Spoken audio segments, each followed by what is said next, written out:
బాలింతలకి ఇచ్చే పౌష్టికాహారం గురించి ఈరోజు పోషణ మహాలో ఫుడ్ ఎగ్జిబిషన్ కండక్ట్ చేయడం జరిగిందండి. నేను చేసిన ఐటమ్స్ రాగి పిండి. మనం రాగి పిండితో యాక్చువల్లీ ప్రతి ఒక్కరు కూడా ఏం చేసుకుంటారు, జావ మాత్రమే కాసుకుంటారు. కానీ ఇక్కడ రాగి జావ కాకుండా నేను వెరైటీగా రాగి దోశ చేశానండి. రాగి dosa very tasty, very smoothie. పిల్లలు చాలా ఇష్టంగా తింటారు. ప్రెగ్నెంట్ లేడీస్, లాక్టేటింగ్ మదర్స్ కూడా ఇష్టంగా తినొచ్చు. ఇది చాలా స్మూత్గా ఉంది, చూసారా? అరుగుదల కూడా బాగుంటుంది. మెగ్నీషియం, జింక్, కాల్షియం అన్ని ప్రోటీన్స్ ఉంటాయి. ఒకసారి చూడండి రాగి దోశ. రాగిపిండితో పకోడీ చేశానండి.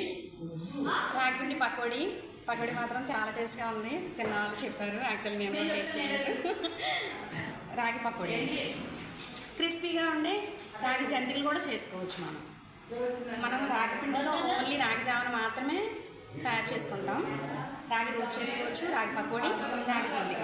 మీరు చూస్తుంటే అర్థమవుతుంది కదా వెరీ క్రిస్పీగా ఉన్నాయని. నేను టేస్ట్ చేసి చెప్తాను, చూడండి ఒకసారి. Very taste. నెక్స్ట్ రాగి లడ్డు అండి. నేను యాక్చువల్లీ రాగి పెట్టిని పక్కన పెట్టలేదు, లేకపోతే అది ఒక ఐటమ్ అయ్యేది.